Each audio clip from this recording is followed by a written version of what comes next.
Não, toda semana trabalhando isso aí, pô. Toda hora me chamando. Ah, começou? Começou? E aí, gente, tudo bem com vocês, pessoal? Essa semana eu vi do noticiário que o Correio ele pediu um empréstimo, né?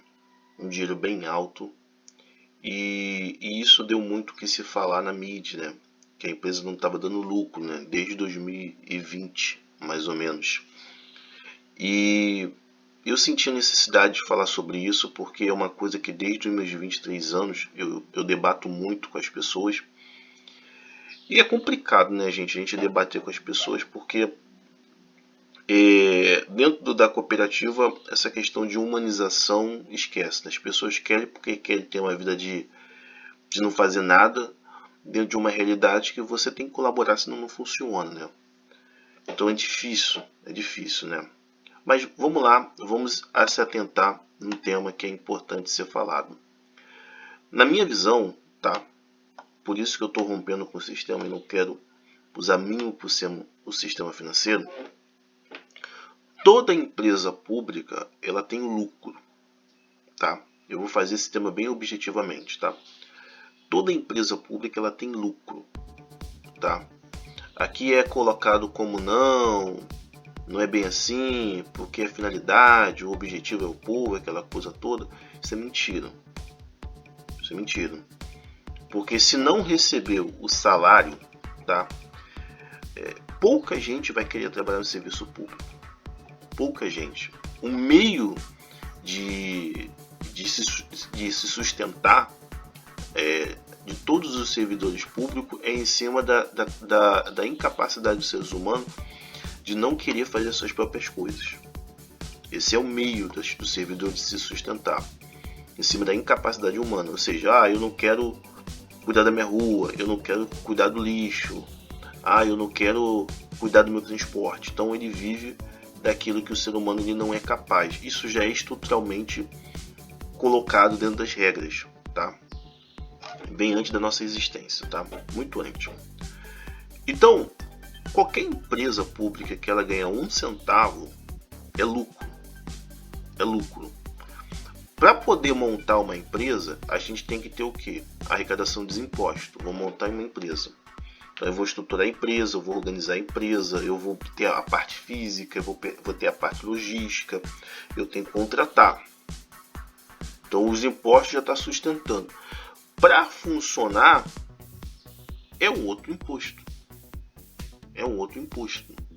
Daquele imposto também vai ser pago toda aquela infraestrutura que foi montada, né, a manutenção, os custos do funcionamento e os custos do funcionário. E aí ele tem um caixa ali para poder ser uma poupança. No Brasil, como já falei anteriormente, existe um abrandamento, né? Existe uma diminuição de sentido, no sentido que ele não tem intenção de viver daquilo ali, porque é uma questão de prestação de serviço público, que na realidade é uma distorção, né? Para quem já ouviu meu primeiro comentário, se ele vive da incapacidade dos seres humanos de não saber fazer suas próprias coisas, que já é embutido para o ser humano ter uma profissão para que isso venha funcionar como uma cooperativa, então está se perdendo no raciocínio daquilo que é a prestação de serviço. Compreende, gente? Porque tem o pensamento que não tem um fim lucrativos, no sentido que está fazendo algo para o ser humano, está ajudando os seres humanos.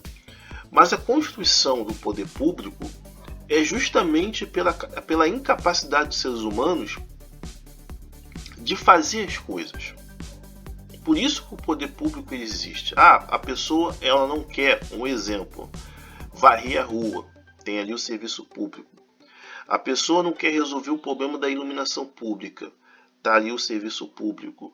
A pessoa não quer resolver o problema do transporte dela, está ali o serviço público. A pessoa ela não quer resolver o problema da questão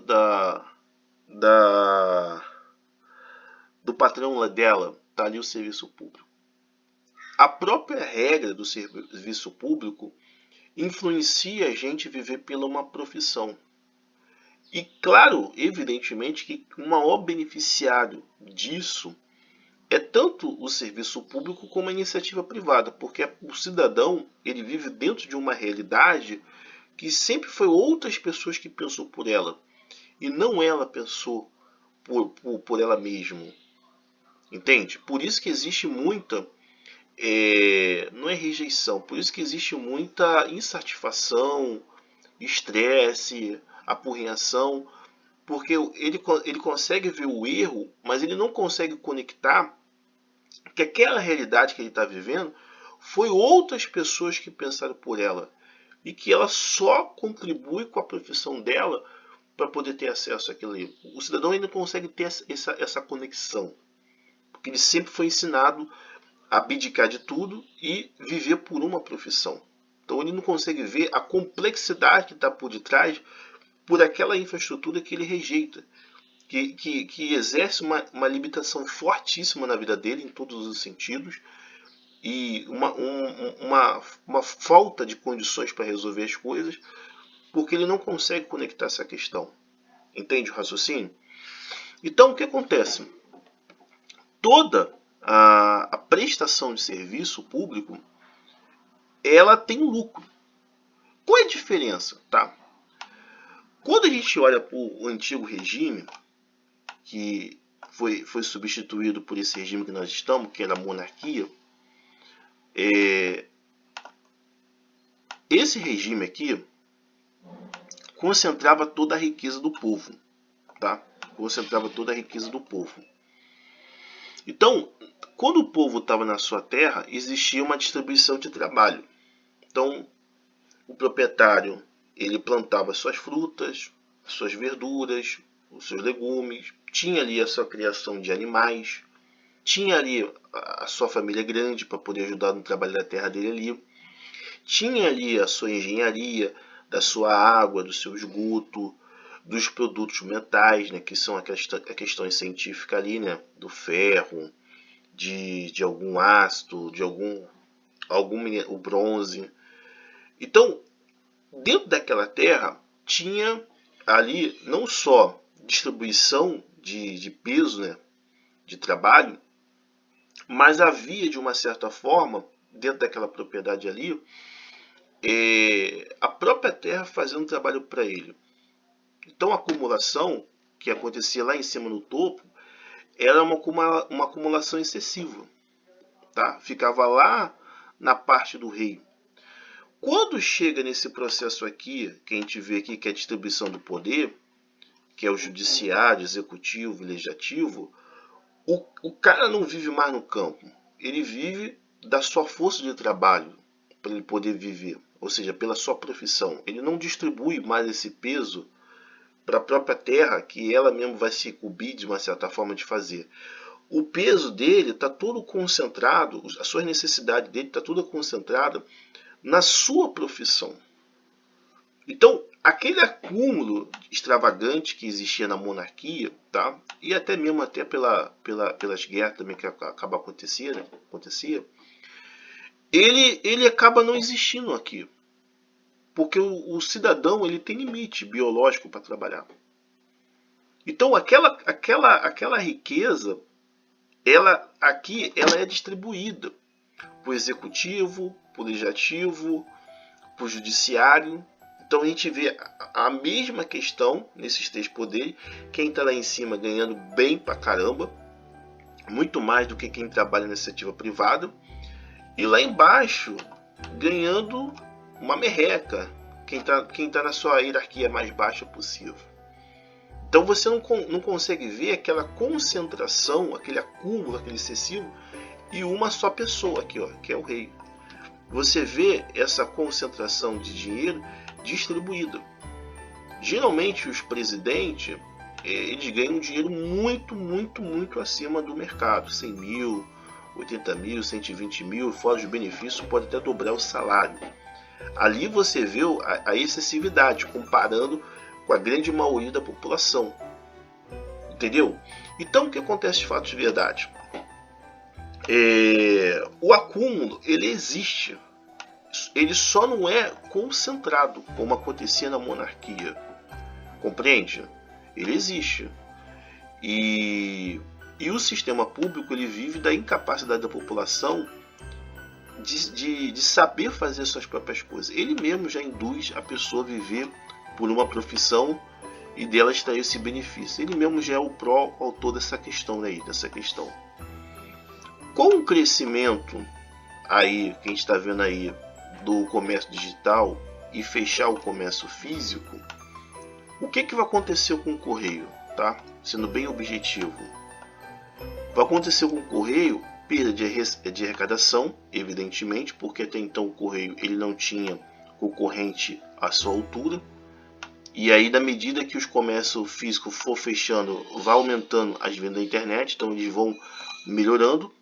O correio ele não é uma estatal que está sempre se renovando, porque tem aquele modelo de serviço para sempre, né? E já o meio privado ele vai se modificando, se adaptando.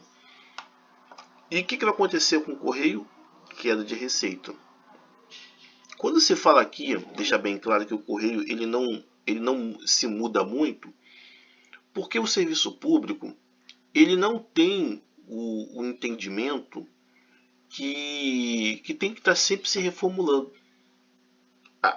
O serviço público, a visão do serviço público é aquela visão ruralista. Vai precisar o serviço daquela mesma maneira, para sempre. E o setor privado, ele já é um setor de inovação, de mudança, de ideias. Ele não é também tão concentrador, tá? Principalmente quando se vende uma ideia. Então ele vai se adaptando, ele vai criando, ele vai se modificando, coisa que dentro do serviço público é aquilo ali para sempre. Entende? Porque ainda não entendeu como funciona o setor privado, tá? Eu sei que o correio tem grandes avanços, tá? Eu reconheço isso, mas ele não tem aquela característica que acaba acontecendo de inovação, de modificação, de transformação, de aprimoramento, desenvolvimento, até acontece no correio, mas não é igual, tá, o que acontece na iniciativa privada. E também, na minha opinião, não é muito a característica das empresas públicas dessa forma.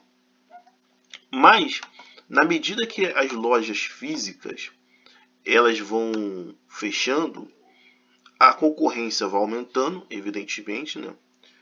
E o correio ele vai ter mais problema com isso, porque ele sempre viveu do monopólio. E tanto o Mercado Livre, tanto a Shopee, quanto a Luiza, Casa Bahia, tanto as grandes redes, tá? Casa e Vídeo também, Ponto Frio, elas estão ampliando as suas entregas. Tá? A Shopee, se eu não estiver enganado, ela tem o local de devolução aqui no bairro onde eu moro. O Mercado Livre também tem um local de devolução.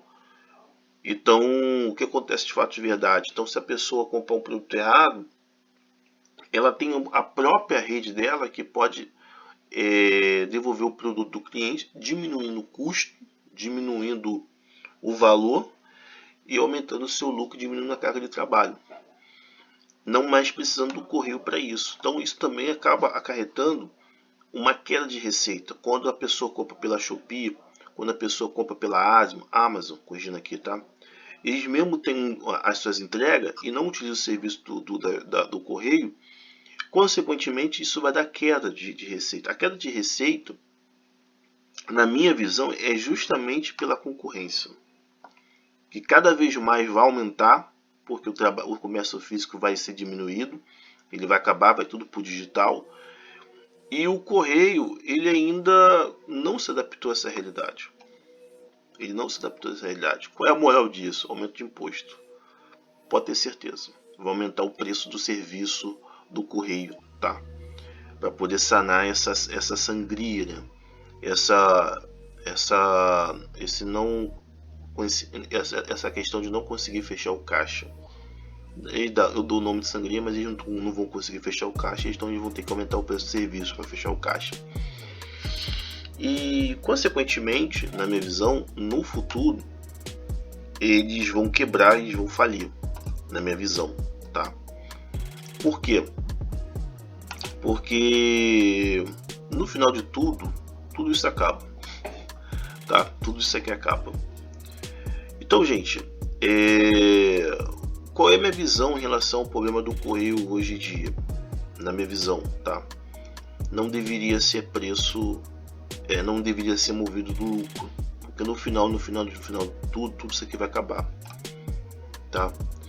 E vai ser um grande problema, no meu ponto de vista, lá no final da vida dessa empresa aqui. O preço vai aumentar, evidentemente, tá? Então os impostos vão aumentar e, consequentemente, vai ter novos prejuízos, e aí a gente vai ver o problemão da empresa pública não conseguir lidar com a concorrência. Na realidade, eles vão ter que se adaptar, na minha visão, tá? Mas é isso que vai acontecer. Gente, um grande abraço para você. Eu espero que vocês entenderam aí. Vou fazer um vídeo mais claro, mais profundamente. Hoje eu fiz na correria. E é isso.